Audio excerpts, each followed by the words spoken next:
Hampir setiap hari, sebuah bus wisata berhenti di sebuah pemakaman di pinggiran Medellin, Kolombia, menurunkan rombongan turis asing yang berebut berfoto di depan satu nisan. Sebagian bahkan meletakkan bunga segar di atas lempeng batu itu, seolah tengah berziarah kepada seorang orang suci.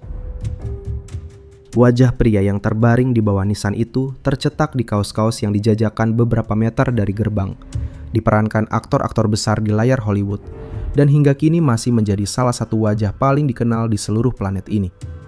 Namun, pria yang dipuja bak martir ini, menurut hitungan aparat Kolombia, diduga bertanggung jawab atas kematian ribuan manusia, polisi, hakim, menteri, calon presiden, hingga 100 lebih penumpang sebuah pesawat sipil yang meledak di udara. Jadi, bagaimana seorang pembunuh massal bisa dicintai oleh negara yang ia teror? Apakah Pablo Escobar seorang pahlawan bagi rakyat miskin, atau justru raja teror yang menyandera seluruh bangsanya? Mari kita menyelami bagaimana satu orang bisa menaklukkan Kolombia lebih dalam.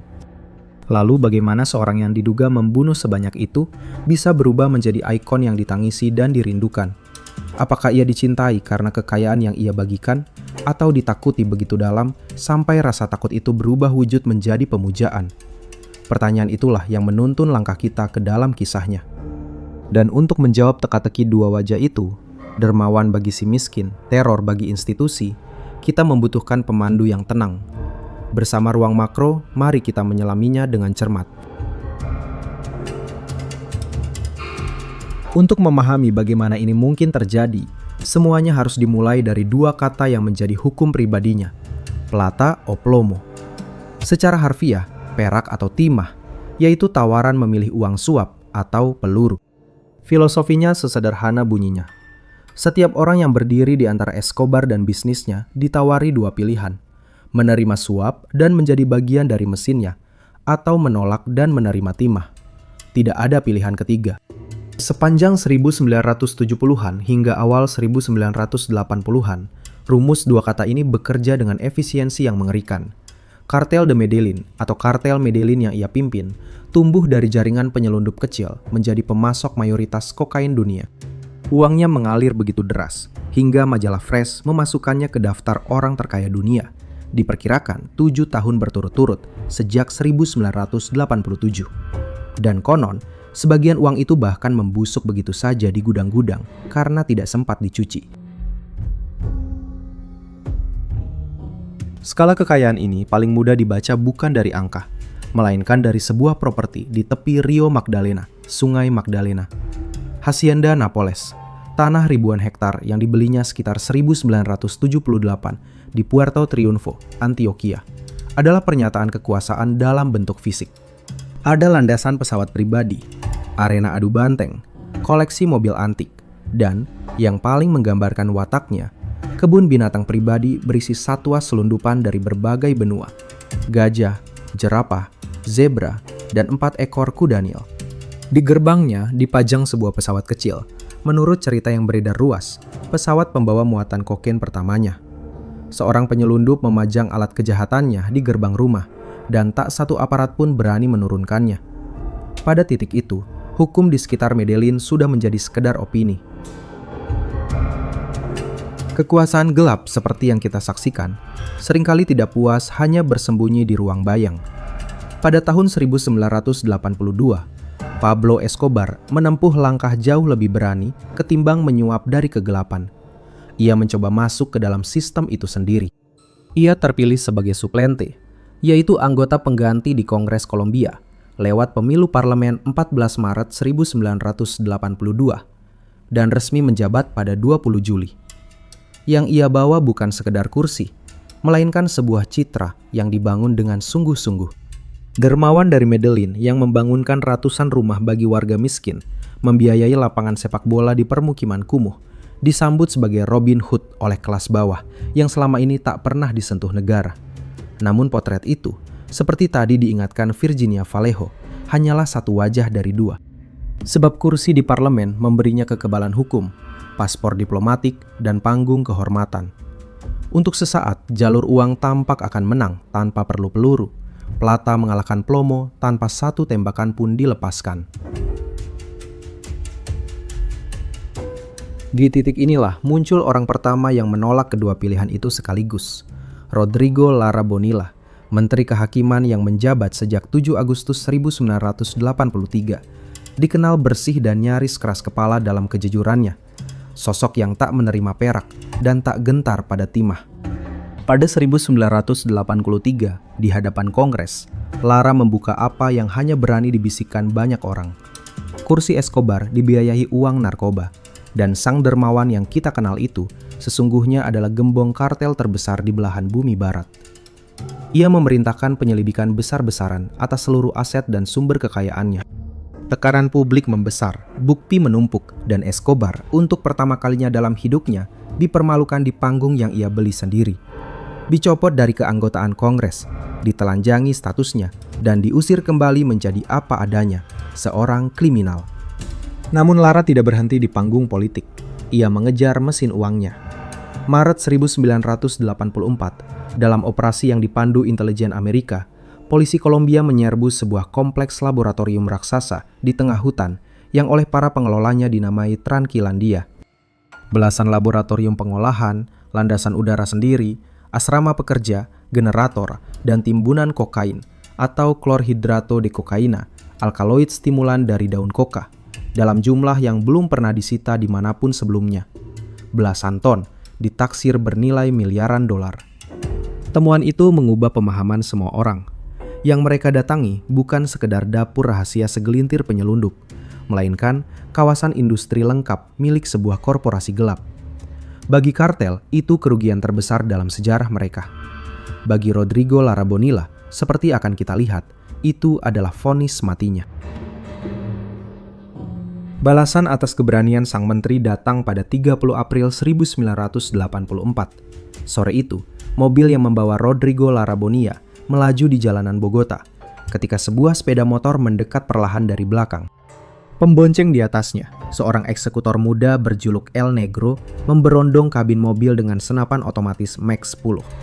Sang menteri tewas di tempat. Penembaknya jatuh diterjang tembakan balasan pengawal dan tertangkap tak jauh dari lokasi. Dari mulut para pelaku, satu istilah masuk ke kosakata publik Kolombia dan tak pernah keluar lagi, sicario, yaitu pembunuh bayaran bermotor, seringkali remaja dari permukiman miskin, yang direkrut, dilatih, dan digaji dari uang kokain. Membunuh seorang menteri kehakiman adalah garis yang belum pernah dilewati siapapun dalam sejarah republik itu, dan pemerintah menjawabnya dengan senjata yang paling ditakuti para gembong, menghidupkan kembali perjanjian ekstradisi dengan Amerika Serikat. Untuk memahami mengapa ekstradisi begitu ditakuti, kita perlu melihat logikanya. Bagi Escobar dan rekan-rekannya, penjara Amerika berarti permainan tamat, jauh dari jangkauan uang, jauh dari jangkauan pengaruh yang selama ini melindungi mereka di tanah sendiri.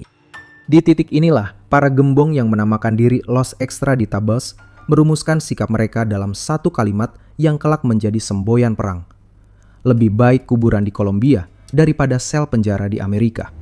Dan dari sinilah perang yang sesungguhnya dimulai. 4 tahun berikutnya memperlihatkan seperti apa bentuknya bila sebuah organisasi kriminal memutuskan berperang melawan negara secara terbuka. Tak lagi lewat suap dalam senyap, tetapi lewat kekerasan bersenjata di siang bolong.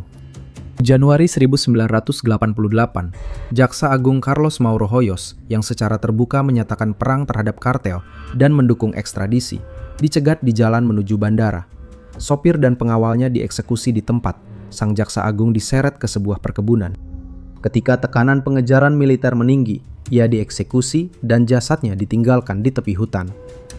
Anak buah Escobar bahkan menelepon wartawan untuk memberitahukan lokasinya, sebuah pembunuhan yang sekaligus dirancang sebagai pengumuman.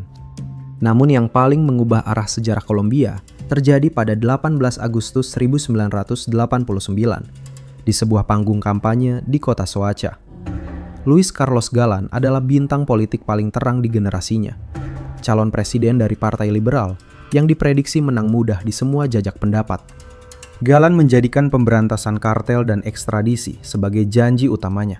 Malam itu, di depan ribuan pendukungnya, ia baru saja naik ke panggung ketika rentetan senapan otomatis menyalak dari kerumunan. Ia tewas dalam perjalanan ke rumah sakit.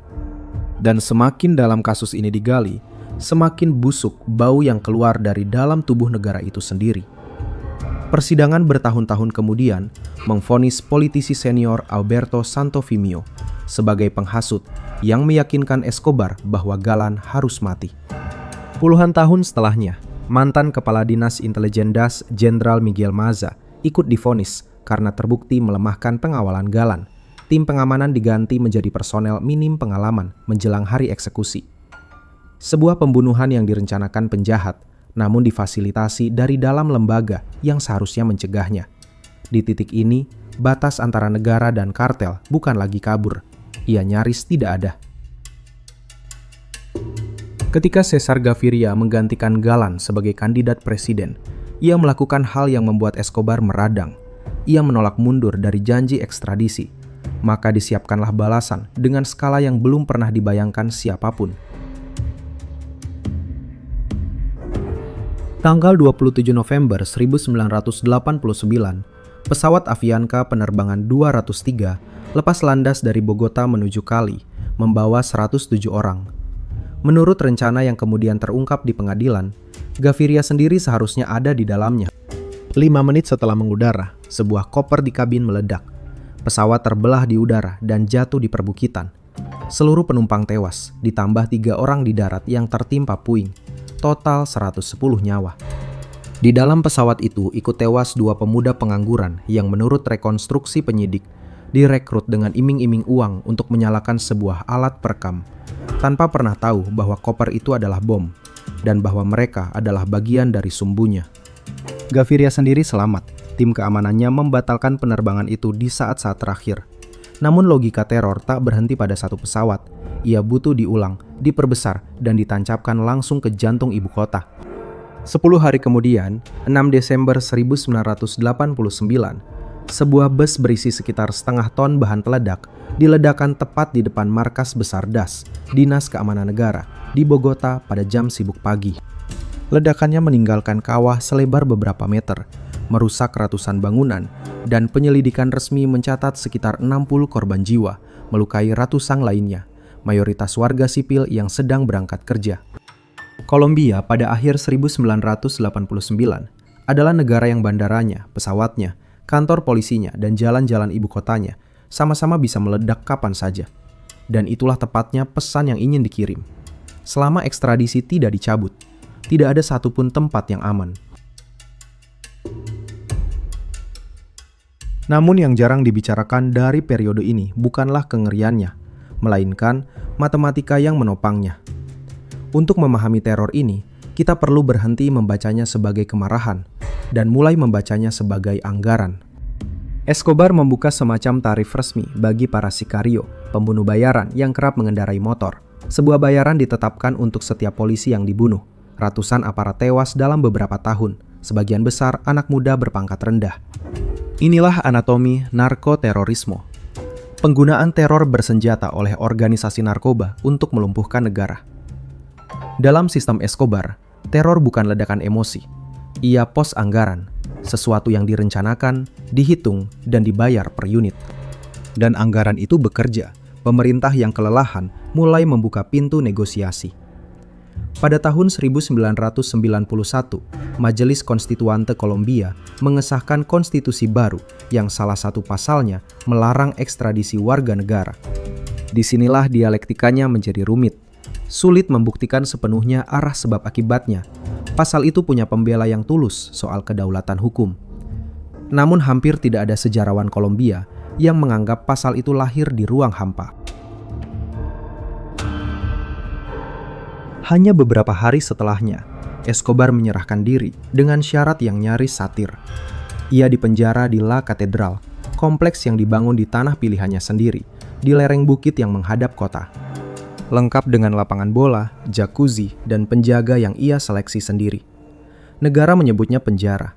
Hampir semua orang lain menyebutnya kantor baru. Sebab dari dalam selnya, ia tetap menjalankan kartel seolah tak ada yang berubah. Sampai pada Juli 1992, ia melangkah terlalu jauh bahkan untuk ukuran dirinya. 2 rekan bisnisnya sendiri yang dituduh mencurangi setoran dipanggil ke La Catedral dan tidak pernah keluar hidup-hidup. Pemerintah yang dipermalukan memutuskan memindahkannya ke penjara sungguhan. Namun Escobar mendengar rencana itu lebih dulu, dan pada malam 22 Juli 1992, bersama para pengawalnya, ia berjalan keluar menembus kepungan tentara dan menghilang. Dari sinilah babak terakhir dimulai.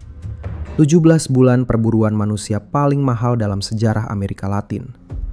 Kolombia membentuk satuan gabungan bernama Bloque de Búsqueda, Blok Pencari, disokong penuh Amerika Serikat, termasuk unit intelijen elektronik militer berjuluk Centra Spike yang bertugas melakukan satu hal, mendengarkan. Namun sisi paling gelap bergerak di luar hukum. Kelompok Los Pepes, orang-orang yang dianiaya Pablo Escobar, mulai membunuhi kerabat dan anak buahnya satu persatu. Perang melawan teror di Kolombia 1993 dilawan sebagian dengan teror juga, kenyataan yang menolak dibaca hitam putih. Bagaimana negara akhirnya menemukannya, akan kita telusuri berikutnya. Perburuan terhadap sang buron berjalan dengan ongkos yang nyaris tak tertanggungkan. Pasukan khusus kehilangan ratusan personel yang gugur, diberondong atau diledakkan di jalan-jalan kota itu. Sebuah pengejaran yang dibayar tubuh demi tubuh. Escobar menjawab pengejaran itu dengan kampanye bom mobil yang menyalak di Bogota dan kota-kota lain sepanjang 1993. Menyasar keramaian sipil untuk satu tujuan dingin, memaksa pemerintah kembali ke meja perundingan. Inilah bentuk paling telanjang dari apa yang para pengamat sebut narkoterorisme. Sebuah istilah yang menandai perkawinan antara logika kartel dan logika teror. Yang bekerja di sini bukan kemarahan yang meledak-ledak, tetapi tekanan yang diperhitungkan sebagai alat tawar terhadap negara. Namun pada saat bersamaan, dunia sang buron malah menyusut. Dari istana Hacienda Napoles yang megah, hidupnya mengecil menjadi kamar-kamar sempit. Orang-orang kepercayaannya mati satu persatu, dan hartanya kian sulit ia jangkau. Keluarganya, istri serta dua anaknya, terkatung-katung di sebuah hotel di Bogota di bawah penjagaan negara setelah upaya mencari suaka ke luar negeri ditolak dan pesawat yang sempat membawa mereka ke Jerman dipulangkan kembali. Bagi para pemburunya, keluarga itu adalah umpan paling ampuh.